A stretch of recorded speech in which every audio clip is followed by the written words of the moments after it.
اپنی مرضی کے فیصلے کرتے کرتے پیچھے رہ گئے. ہم نے لوگوں کو پیچھے کرنے کا سوچا تھا لیکن ہم سب سے پیچھے رہ گئے.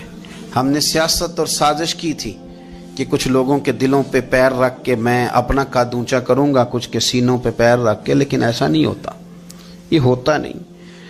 آپ کسی کی جگہ نہیں لے سکتے اس لیے کہ رب نے سب کی جگہ اپنی اپنی بنائی ہوئی, سب کی جگہ.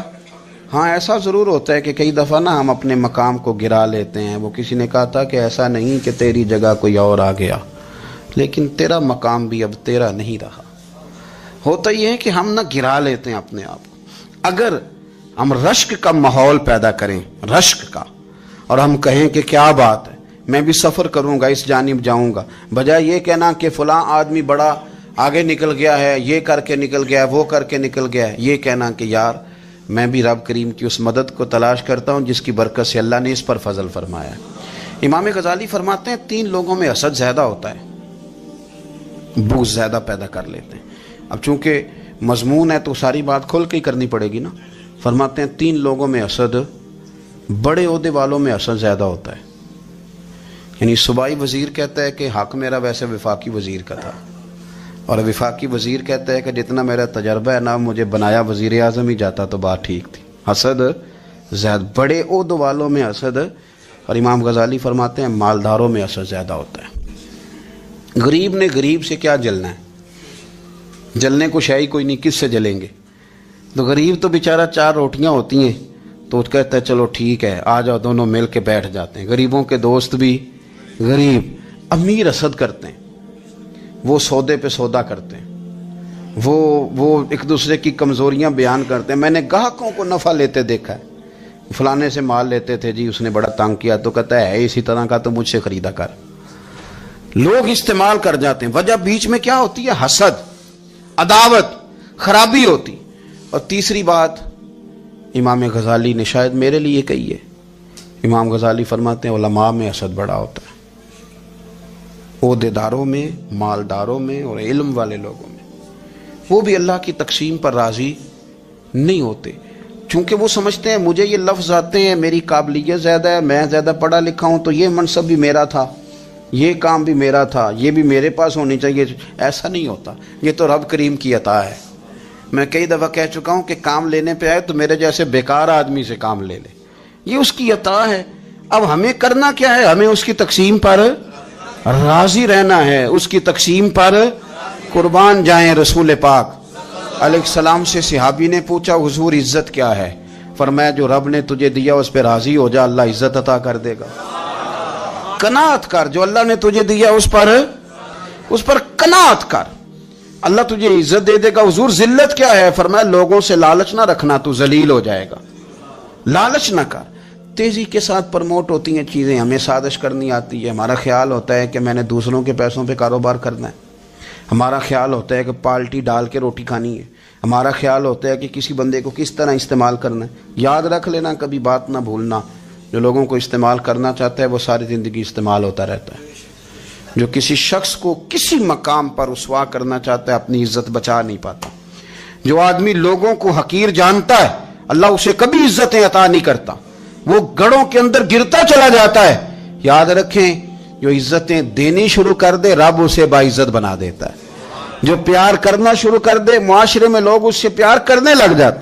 جو کسی دیکھیں اگر ہم وہاں سے مانگے جہاں سے سب کو ملتا ہے تو پھر بندوں پر اتنی نظر رکھنے کی ضرورت باقی رہتی نہیں ہے. ادھر دیکھیں رشک کریں گے تو لالچ سے بھی بچیں گے, حسد سے بھی بچیں گے. بخاری مسلم میں حدیث ہے, حضرت ابو ہریرہ رضی اللہ تعالیٰ عنہ کہتے ہیں حضور کی بارگاہ میں حاضر تھے تو کچھ غریب لوگ حاضر ہوئے, غربا. انہوں نے عرض کی یا رسول اللہ صلی اللہ علیہ وسلم ایک گزارش کرنے آئے. حضور نے فرمایا کہو. یا رسول اللہ امیر تو ہم سے آگے نکل گئے. حضور نے فرمایا کس بات میں؟ عرض کی حضور نمازوں میں نہیں ہم گزرنے دیتے, اتنے نفل وہ پڑھتے ہیں اتنے ہم بھی پڑھ لیں گے. صحیح بتانا صحیح. آج کل یہ نمازوں کا مقابلہ بھی ہے کہ نفل میں نے زیادہ پڑھنے, عبادت میں نے. ہمارے صاحب رحمۃ اللہ علیہ فرمایا کرتے تھے آستانوں پہ گدی نشینوں کا تو رولا ہوتا ہے, اللہ اللہ کرنے کا رولا نہیں ہوتا. یہ تو شور ہوتا ہے کہ سجادہ میں ہوں, سجادہ اور سب نے کوئی نہ کوئی کہانی سنائی ہوتے، کہتے نہیں ابا جی مجھے کہہ گئے تھے کان میں، دوسرا کہتا نہیں مجھے لکھ کے دے گئے تھے، تیسرا کہتا تمہیں تو پتہ ہی نہیں، تم تھے ہی نہیں، عمرے پہ تو میرے ساتھ گئے تھے، جو میرے ساتھ ان کا معاہدہ ہوا وہ خانہ کعبہ میں ہوا ہے، لہذا میرا پہلا نمبر ہے۔ سب کے پاس کوئی نہ کوئی معاملہ ہوتا ہے، یہ سارے کام کوئی ضروری نہیں، ضروری کیا ہے کہ وہ جو کہتے تھے کرو، جس نے سب سے زیادہ کر کے دکھایا وہ زیادہ جانشین ہے، وہ زیادہ جانشین ہے جس نے زیادہ کر کے دکھایا۔ معاملہ تو یہ ہے کہ اس رستے پہ کس کس نے چلنا ہے۔ لوگ تو سجادہ نشینی سے بھاگا کرتے تھے، بھاگتے تھے۔ حضرت ابو بکر صدیق رضی اللہ تعالیٰ عنہ کا وصال ظاہری ہوا تو حضرت عمر خلیفہ بنے، تیسرا دن تک خلیفہ بنے ہوئے، 2-3 چھوٹی چھوٹی بچیاں آ گئیں، چاچا جان آپ خلیفہ بنے؟ فرمایا ہاں۔ چلو پھر عصر کے بعد ابو بکر ہمارے گھر جاتے تھے، فرمایا پتر تمہارے گھر کیا ہے؟ کہنے لگی ہم یتیم ہیں، ہمارا بھائی کوئی نہیں۔ ابو بکر روز عصر کے بعد آتے تھے، ہماری بکریوں کا دودھ دھو کے ہمیں دے جاتے تھے، کچھ بیچ کے گزارا کر لیتی تھیں، کچھ پی لیتی تھیں۔ چچا 3 دن ہو گئے، میری اماں بھی روتی ہے، بہنیں بھی روتی ہیں، آپ چلیں گے؟ تو جناب سیدنا عمر فاروق کہتے ہیں میں نے دستار سر پہ رکھی اور پٹکا میں نے اپنے کندھے پہ رکھا، بیٹیاں آگے آگے میں پیچھے پیچھے، روتے جا۔ ایک صحابی نے پوچھا عمر کیوں رو رہے ہو؟ کہنے لگے یار یہ ابو بکر کتنا مشکل رستہ دے کے گیا، کتنا مشکل رستہ ہے اس کے طریقے پہ چلنا۔ یہ لوگ تو سجادہ نشینی اتنا کٹھن کام تھا، لوگ بھاگا کرتے تھے۔ شوق آ گیا اب رسول کریم علیہ السلام کے حضور ناز حاضر ہو کے عرض کی حضور امیر آگے گزر گئے، نمازوں میں نہیں ہم گزرنے دیتے، ہم ان سے زیادہ پڑھیں گے، نفلوں میں نہیں گزرنے دیتے، زیادہ پڑھیں گے۔ یا رسول اللہ صلی اللہ تعالی علیہ وسلم ہم انہیں نہ تلاوت قرآن پاک میں نہیں آگے گزرنے دیں گے، وہ ہم زیادہ پڑھیں گے، لیکن حضور وہ مالدار ہیں، غلام آزاد کرتے ہیں، صدقات کرتے ہیں، خیرات، اس کا ہم کیا کریں؟ حضرت سیدنا ابو ہریرہ فرماتے ہیں کہ جواب تو حضور نے بعد میں دینا تھا، پر جب ان کا سوال ختم ہوا تو میں نے حضور کا چہرہ نور دیکھا تو رسول پاک کا چہرہ خوشی سے کھلتا ہوا مجھے نظر آیا۔ گویا یہ جو رشک ہے نا کہ نیکی میں آگے گزرنا، یہ حضور کو اتنا پسند آیا کہ ان کے سوال سے حضور بڑے راضی ہوئے۔ کریم فرمانے لگے، حضور فرمانے لگے میں تمہیں ایک وظیفہ بتاتا ہوں، تم وہ پڑھو، امیر جتنی بھی نیکیاں کریں گے نا اللہ تمہیں ان کے برابر ثواب دے دے گا، لے لو نسخہ، یہ کرو کام۔ یا رسول اللہ بتائیں، فرمایا رات کو نا 33 بار سبحان اللہ پڑھا کرو، 33 بار الحمدللہ پڑھا کرو، 34 بار اللہ اکبر پڑھا کرو۔ اب جتنی بھی نیکیاں امیر کریں گے نا تمہارے وظیفے کی برکت سے اللہ تمہیں ان کے برابر ثواب عطا کر دے۔ اب جناب ابو ہریرہ کہتے میں نے ان کے چہرے دیکھے تو مجھے یوں محسوس ہوا کہ جس طرح کسی بندے کی کھوئی ہوئی رقم مل جائے تو وہ راضی نہیں ہوتا، کھوئی ہوئی رقم مل جائے تو بڑا جیسے کوئی اس کے ہاتھ، چلیں اپنا ترجمہ کر لیتے ہیں، کمیٹی نکلنے پہ نہیں بندہ بڑا راضی ہوتا کہ 11 مہینے سے دے رہا تھا، 10 مہینے سے چلو نکل ہی آئی ہے، شکر ہے اللہ کا، بڑا خوش ہوتا ہے بندہ، بڑا راضی ہوتا ہے۔ اس طرح ان لوگوں کے چہرے کھل اٹھے، کیا بات ہے حضور، بس اب نہیں ہم گزرنے دیتے۔ گھر چلے گئے، وظیفے پڑھنے لگے۔ کچھ دنوں کے بعد ان میں سے کچھ لوگ واپس آئے۔ حضرت ابو ہریرہ کہتے ہیں مجھے چونکہ وہ پرانی بات یاد تھی تو میں دلچسپی سے ان کا آنا جانا دیکھنے لگا۔ وہ کریم کی بارگاہ میں آ کے بیٹھے تو ان میں سے ایک شخص بڑی پریشانی کے ساتھ کہنے لگا حضور بڑی پریشانی لگ گئی۔ فرمایا کیا ہوا؟ عرض کی یا رسول اللہ صلی اللہ علیہ وسلم وہ جو آپ نے وظیفہ بتایا تھا نا، میرے کچھ پڑوسی امیر ہیں وہ تو انہوں نے بھی سن لیا ہے حضور، رات میں نے سنا ہے وہ مالدار بندہ ہے، صدقے خیرات بھی بڑے کرتا ہے، غلام بھی بڑے آزاد کرتا ہے، پر وہ بھی سوتے وقت 33 بار سبحان اللہ پڑھ رہا تھا، وہ تو اس نے بھی سن لیا حضور، وہ بات یہاں سے نکلی ہے، جانے کہاں کہاں پہنچ گیا، تو وہ بھی پڑھ رہا تھا حضور اب کیا بنے گا؟ تو کہتے ہیں اس کے سوال پر بھی میرے حضور بڑے ہی مسکرائے، باقاعدہ دہک ہو گیا حضور کے، دہک ہو گیا، سرکار کھول کے نہیں مسکراتے، لیکن آج حضور اتنا مسکرائے کہ میں نے حضور کے مقدس دانتوں کی زیارت کر لی، دہک ہو گیا باقاعدہ حضور کا۔ حضور فرمانے لگے انہوں نے بھی سن لیا حضور، اور سن کے پڑھنا بھی شروع کر۔ اب بات کو سمجھیں کہ کسی امیر نے یہ نہیں کہا کہ یہ تو غریب کے لیے وظیفہ تھا، میں کہتا ہوں اللہ اللہ کا مزاج ہی نہیں، مزاج یہ کہ سیاست کیسے کرنی ہے، چکر کیسے چلانا ہے، کوئی کہانی کیسے سنانی ہے، ادھر ان کو ملا، حالانکہ بات تو غریبوں سے ہو رہی تھی حضور، وہ تو انہوں نے بھی پڑھنا شروع کر دیا۔ اب ہم کیا کریں؟ رسول کریم نے فرمایا وہ بھی پڑھ رہے ہیں، حضور پڑھ رہے ہیں، تو فرمایا ذالک فضل اللہ یؤتیہ من یشاء، بھائی پھر یہ تو اللہ کا فضل ہے نا، وہ جسے چاہے عطا کرے. اب یہ حضور نے کہہ دیا تو حضرت ابو ہریرہ کہتے ہیں میں نے پلٹ کر ان لوگوں کے چہرے دیکھے، قربان جائیں، میں نے پھر ان کے چہروں پر اطمینان دیکھا، میں نے سکون دیکھا، اس لیے کہ وہ سمجھ گئے جب رب فضل کرے تو پھر فضل کے معاملے میں اللہ کے بندے بحث نہیں کیے کرتے. وہ مطمئن ہو کے گئے، کہنے لگے حضور پھر ٹھیک ہے، اگر مالک اس طرح تقسیم کر رہا ہے تو پھر ہم راضی ہیں اپنے رب کریم کی رضا پہ. اپنی زندگی جب آپ بڑی محبت سے قرب و جوار سے تشریف لاتے ہیں، میں قرآن و سنت کے بہت سارے عنوانات دیکھ کے آپ کی خدمت میں ایک بات عرض کروں، اپنی ساری توجہ اپنے رب رسول کی جانب مائل کریں. جتنا آپ دائیں بائیں دیکھیں گے نا اتنا گاڑی کے ٹکرانے کا خطرہ بڑھ جائے گا، وسوسے زیادہ آئیں گے، الجھ جائیں گے. اتنا زیادہ دائیں بائیں نہ دیکھیں، یہ کیا کر رہا ہے، فلانا کیا کر رہا ہے، فلانے کا یہ معاملہ کس طرح کا تھا، نہ نہ نہ. آپ توجہ اللہ کی جانب رکھیں. دیکھیں میرا اور میرے رب کا معاملہ ٹھیک چل رہا ہے، اللہ رسول کے ساتھ میرے معاملات ٹھیک ہیں. یہاں تو آپ کسی کی اصلاح کریں گے، دعوت دیں گے یا دعا کریں گے، تنقید کی تو ویسے دین میں اجازت نہیں ہے. آپ نے یہاں کسی کی اصلاح کرنی اور وہ درد کے ساتھ کرنی، اور یہاں کسی کے لیے دعا کرنی ہے کہ یا اللہ اس بندے پہ رحم فرمائے، سے بدل دے. تنقید کی اور طنز کی تو اجازت. اپنا معاملہ رب کریم کے ساتھ، ہماری سوچیں کس طرح کی ہیں، ہمارے اندر ماحول کس طرح کا ہے، وہ چونکہ دلوں کے حال جانتا ہے. اور نبی پاک صلی اللہ علیہ وسلم نے فرمایا نہ تمہاری جیبیں دیکھتا ہے نہ تمہارے چہرے دیکھتا ہے، وہ تو جب دیکھتا ہے تمہارا دل دیکھتا ہے. اس کی کیفیت کیا ہے؟ حضرت انس بن مالک رضی اللہ تعالیٰ عنہ فرماتے ہیں، اس حدیث کو یاد رکھیے گا، حافظ منذری نے ترغیب و ترہیب میں لکھی ہے. فرماتے ہیں کہ حضرت انس بن مالک رضی اللہ تعالیٰ عنہ فرمانے لگے کہ ایک حضور کے ایک غلام، ایک صحابی بیمار تھے، تو حضور نے فرمایا انس چلو تیمارداری کرتے ہیں. کہتے ہیں حضور کے ساتھ گئے، نبی پاک صلی اللہ علیہ وسلم پہنچے. جب ہم نے اس شخص کو دیکھا تو حضرت انس کہتے ہیں ہم پریشان ہو گئے، کیونکہ ہم نے اسے بڑا صحت مند دیکھا تھا، وہ کمزور ہو گیا، وجود پر بہت سارا گوشت دیکھا تھا. اب ہم دیکھ رہے ہیں کہ وہ ہڈیاں ہی ہڈیاں رہ گئی ہیں، چہرہ بڑا بارونق تھا، اب کمزوری ہو گئی.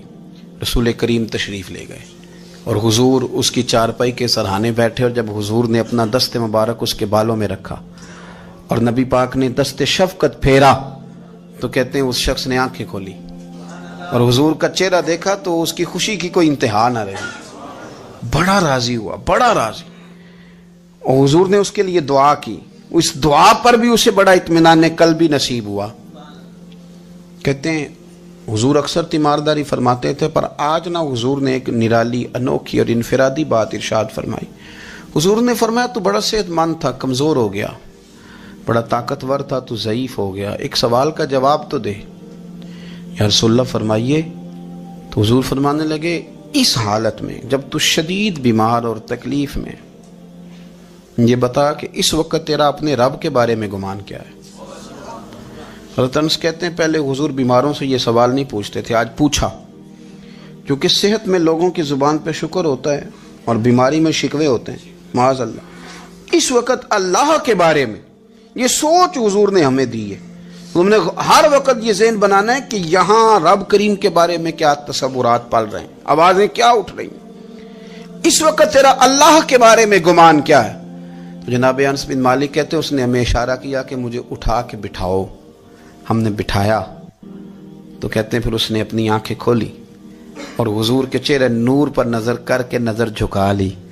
عرض کرتا یا رسول اللہ میں کمزور ہوں، بیمار ہوں، تکلیف میں ہوں، اٹھ نہیں سکتا، کھا نہیں سکتا، پر حضور ابھی بھی میرے دل سے آواز یہی نکلتی ہے کہ میرا رب بڑا ہی کریم ہے، میرا اللہ بڑا ہی مہربان ہے، وہ بڑا ہی معاف کرنے والا ہے، وہ اپنے بندوں سے پیار ہی بڑا کرتا ہے.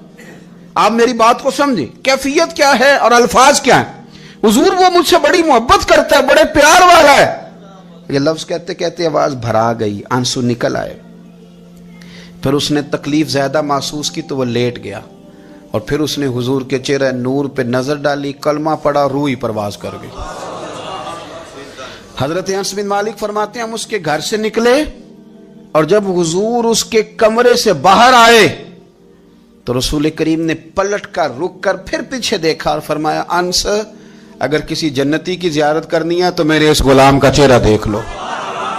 اس لیے کہ جن لوگوں کے نظریات رب کریم کے بارے میں اس طرح کے ہوں پھر ان کے خاتمے خیر کے ہوتے ہیں، پھر اللہ ان کے لیے جنت کے فیصلے فرماتا ہے.